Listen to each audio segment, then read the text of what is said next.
Hey guys, Amy here, talking about being 26 weeks pregnant. So I'm almost in the third trimester and I'm really starting to feel it. I get shortness of breath. I feel like this kid is just on my lungs. He's creeping up on me, like my belly is like getting closer and closer to my boobs and it's just no room. Reflux is still going strong. My doctor okayed me taking my regular prescription that I don't take. I should probably just get my lazy butt to CVS. My husband says that I'm breathing really heavy and snoring a lot. The baby's fine. I feel like when he moves around, a lot of it is just him reacting to what's going on. He likes to kick when I'm eating, trying to sleep, and if something startles me, it startles him. It's kind of neat. My belly button is neither an innie or an outie. I would say it is some kind of creepy flatty. I'll show my belly later on in the video. I'm too busy to get up now. I'm all out of breath. I went on the hospital tour a little early. Most of the chicks who went on the hospital tour at the same time as me were having their babies next month, whereas I went in my second trimester like a crazy person. I was also the only person there who had prepared a list of questions in advance. The nurses gave very minimal information and nobody but me and a woman who had a 5-year-old really asked anything. It was, I mean, I'm not trying to be judgmental, it's just, they seemed really passive about the whole thing, which, each to their own, it was just strange. But when I was asking questions, they did seem really interested in what I was asking and the answers. I had written everything down on my phone and I was taking notes the whole time. One of the questions I had written down was, what happens if all the rooms are full? And all the other women on the tour got panicked and the nurse said, well, that hasn't happened yet, but we do have 12 rooms and we had 10 births today. And the women are all freaked out. I'm so terrible. The hospital itself is very new and nice. It's a brand new maternity ward they opened up a couple years ago. So we have our own private room, private bathroom. You give birth in one place and then you go down to another floor and recover in another. My hospital options are basically this place that's the next town over, that's about a 15-minute drive with 12 sets of stoplights. Or I could go like an hour away. My options are pretty limited living in a rural place. And I just honestly don't want to deal with the logistics of being an hour away if I don't have to. I mean, the hospital that's down the street from me is a level 2 NICU, so if something really goes south, I am going to have to look more seriously at the other hospitals, but I think it would just be 1,000 times easier to be nearby if I can. At the end of the tour, I stayed after to ask more questions because I didn't get all my questions in at the time. And I was really surprised that, like, the main logistical things, like, I guess all their doors lock at 10 p.m. and so if you're in labor in the middle of the night, you have to go through the ER and be admitted that way. Like, that would really suck to find out the day of. And they also didn't mention pre-registering at the hospital. I had to ask them and they said, oh yes, you should pre-register, just not right now because the registration department will get mad at me. Okay. A red flag that I had with this hospital was they said they're going for their baby-friendly certification. And maybe it'll be fine, but from what I read, the baby-friendly movement is not very mom-friendly. They're basically militant about breastfeeding, about rooming in. And I do want to breastfeed, I do want to hang out with my baby, don't get me wrong, but they had a really dismissive attitude about the well baby nursery, like, oh, well, there will be no well baby nursery when you're home, ha ha ha. And it's like, yeah, but I would have just given birth. Like, you wouldn't leave a man to take care of a newborn after major surgery or some big medical event. It's ridiculous. I've heard horror stories about these baby-friendly hospitals where, women are sleep deprived and, being forced to breastfeed on their own and, they suffocate their kid, they drop their kid. It can get really ugly, so I'm hoping that it doesn't come down to it and that I just have an easy time breastfeeding and an easy birth. I mean, I just gotta see how it goes. It's not enough to make me want to deal with a hospital an hour away. But when I hear baby-friendly, I do not like that.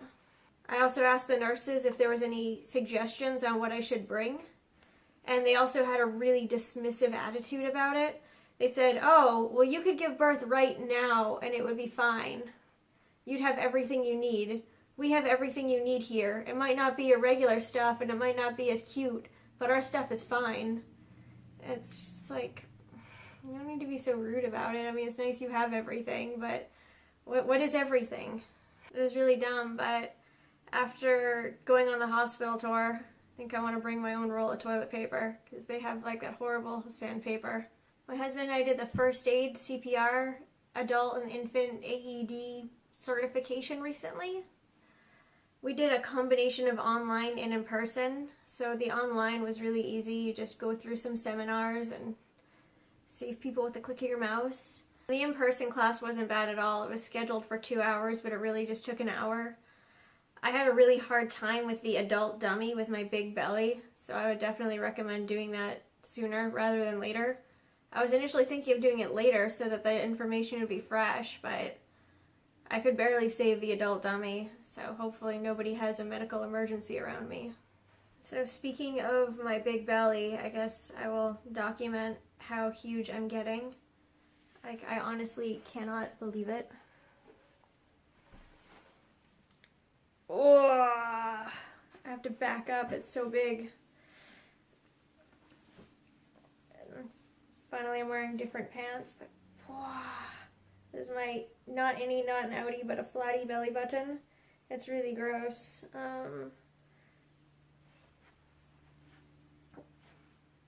So far no stretch marks, I don't think. So I'm still lucky. This is 26 weeks. He seems to be going more this way. But he's still like, this is like right up to my boobs. Like this belly is just like, And I still have another 14 weeks to go. I had gotten a Nordstrom gift card from my dad for my birthday, and I held on to it because I knew Nordstrom had a lot of baby items and I knew I'd be trying to get pregnant soon. So I finally pulled the trigger and went on a Nordstrom spending spree. I got this diaper bag I've been drooling over. It is the Itsy Ritsy Boss bag, and my husband said he'd wear it if I take off the stupid tassel, so that will come off. But it's got like these magnet pockets with, this is just a regular pocket. It's got another magnet pocket. And then the sides, it's got like these insulated pockets. And the material is like, you know, really washable. So if you get some nasty stuff on it, it's easy to wipe down. And then this is just a regular stretchy pocket. And I love this because when I was researching diaper bags, it seemed like the side ones would be really bulky and cumbersome, especially on somebody tiny like me. And if I'm baby wearing, I can have baby in the front, backpack in the back. It's got this super deep pocket. Oh, look, I can like put like my entire fist in there. That was kind of gross. It's got this pocket. And then the front, it kind of just unzips so it can go peekaboo. And there is another pocket here. Oh, there's a bunch of pockets here. These are pockets. There's another pocket. And then inside, there is a shelfie thing. And then there's more pockets. And then there's stretchy pockets. So it's really easy to be organized because there's 1,000 pockets. And then there's stroller clips. And this side compartment here has a diaper pad, or changing pad. And it's got head and toes. I also like how this bag, it isn't too cumbersome. Like, you know, it seems like just a regular size backpack. It's not like some camping backpack for the mountains. Oh, and it also has plastic on the bottom, so you can put it anywhere and it doesn't get all grimy on the bottom, and it stands up when you put it on the ground. A dumb thing that I had to get were baby aiders. When I first saw these, I thought, this is so goofy. Do babies even need sunglasses?